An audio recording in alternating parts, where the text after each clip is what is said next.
What's going on, everybody? My name is Mario. This is a channel all about amusement park type stuff, but mostly coasters. And today in my never-ending journey to rank and review every single coaster I have ever been on, we're going to be talking about Manta at SeaWorld Orlando. And in honor of Manta, I'm going to be wearing my RREC bands.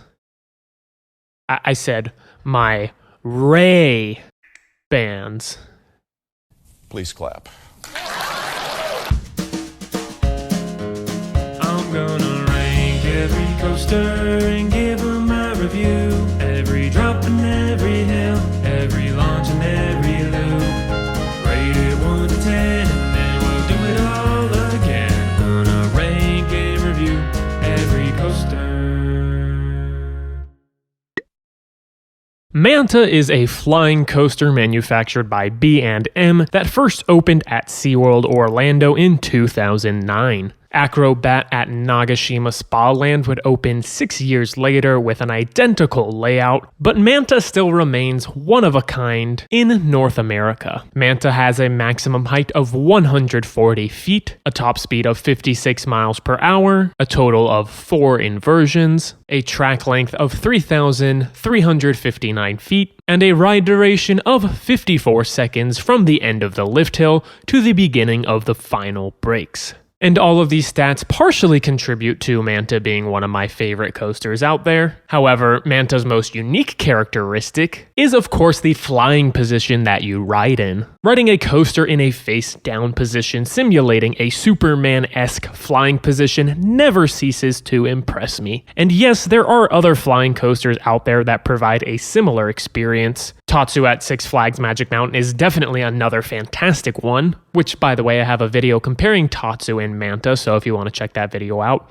please go ahead. But Manta definitely has a few unique features that help it stand out from other flyers. So to see what makes Manta so great, let's start by looking at the off-ride experience. Manta is located near the front of SeaWorld Orlando, making a great first impression for entering guests. People can go right up to Manta's water feature, which is synchronized with the train passing by to make it look like the train is dipping into the water and splashing the water out towards the guests on the midway, although this feature doesn't always work. You also have some really nice rock work in this area, as well as some lush plant life including palm trees, pretty flowers, and some shrubs. And that's just by the park entrance. This is a really nice looking coaster all around. Making your way to the attraction's entrance, you're greeted with an impressive ride sign. You have a waterfall cascading down even more rock work, and tiles spelling out Manta on top of a large manta ray. Before entering, however, you will need to pay for a one-time ride locker, unless it is a less busy day and there is not an attendant at the front entrance of the ride. Once you enter the line for the attraction, you're greeted with even more appealing visuals. You walk across a bridge over some water, and you actually want to be careful right here, because if a train is passing by, it will actually blow some of the water from the waterfall onto you. But then you enter indoors with some nice air conditioning, and you are greeted to a full aquarium inhabited by some sharks, some rays, and a bunch of other marine animals. And this aquarium actually also has its own separate entrance and walkthrough, but I think it's super awesome that the Manta queue passes through it as well. It makes the wait for the coaster so much less boring, especially since this line can be pretty slow moving at times. This coaster is capable of operating with 2 stations and 3 trains, meaning that one train should always be loading and be ready to go as soon as possible, but more often than not, the ride does only operate with 1 station and 2 or fewer trains. In addition to this increasing the wait time to get on the ride, you can also find yourself uncomfortably dangling for several minutes on the final brake run while you wait to return into the station and finally get off of the ride. But back to the queue line, once you do finally make it to the loading station, you get to choose between one of the 8 rows, with every row having its own unique ray indicating where you'll be riding. And I love how each of these signs looks. The train itself also has a really awesome design, with a Manta-shaped lead car and several smaller rays in between each and every row. But speaking of the trains, let's hop on and take a look at the on-ride experience. Once seated, each car of the train will rotate from a sitting position into a flying position, which is almost guaranteed to comically cause first-time riders to freak out. Once you are ready to be dispatched, you will then wiggle out of the station and head up the lift hill, which for some reason is the scariest part of the ride for some people. Both my girlfriend and my buddy Drew from Parks Bros are very well seasoned coaster riders, yet for some reason they have a very specific phobia of their restraints coming undone when going up the lift hill of a flying coaster. I don't personally really get it, but I think it's funny that I know multiple people that have this fear. I wonder if you guys have it too.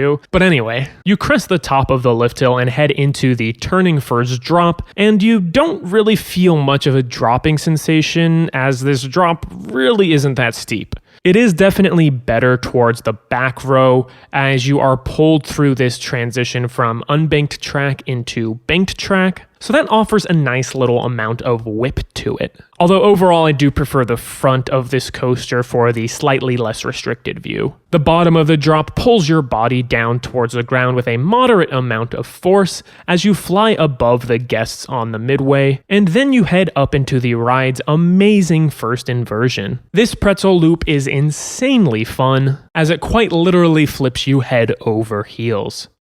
Or heels over head. Shouldn't that be the expression? Because like you're upside down.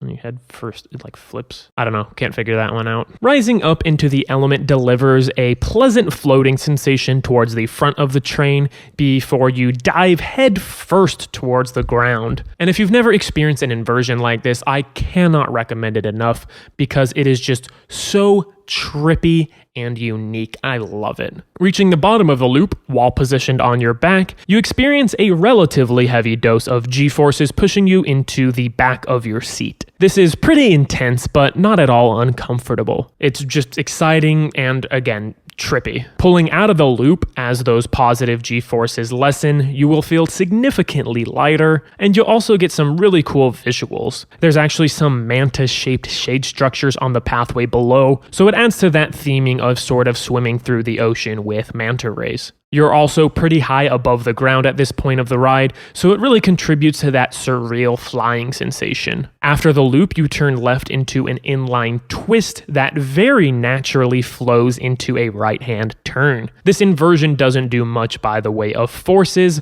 but it delivers more surreal visuals by briefly flipping your face up towards the sky. The following turn gets progressively lower to the ground, picking up speed and contributing to Manta's overall great pacing. The ride then glides up into a corkscrew that is quite similar to the inline twist, but slightly more forceful and with a more drastic change in direction. After that, you cruise through the mid-course brake run, which doesn't really slow you down. While a brake run is normally a bit of a buzzkill on any other coaster, on Manta it does actually provide a bit of excitement. The front of the train gets the slightest bit of floating entering the brakes. The whole train gets awesome visuals with the platform of the brakes right up in your face.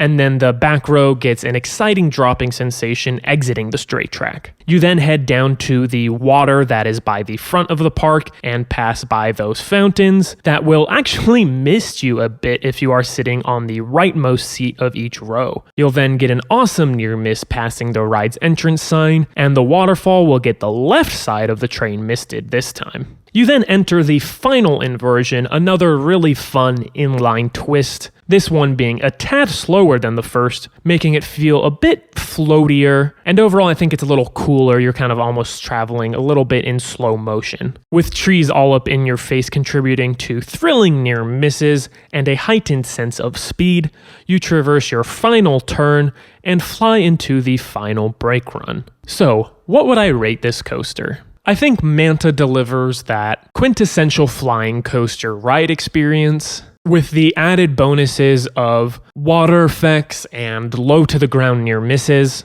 and it has great pacing, maintaining its speed very well throughout the course of its layout. It definitely relies a little heavily on its visuals and the illusion of flying to make up for its slight lack of forces, but that is not enough to keep me from loving it and giving it a 9.5 out of 10. Manta currently ranks very high for me at number 19 out of the 241 coasters I have currently been on. And it's really hard to compare it to other coasters since it's so unique, but I just love flying coasters, so it gets put pretty high up. Now, this is currently where it stands. It's definitely going to change. I'm about to ride a bunch of new coasters soon. But you can always check the link in the description for my nerdy little spreadsheet of all the coasters that I've ranked so far. But that's enough of my thoughts on Manta. I'd love to know what you guys think about it in the comments down below. Go ahead and give the video a thumbs up if you liked it. Subscribe and turn on notifications for more content like this. And make sure to tune in next time where I'll be talking about whatever this wheel lands on.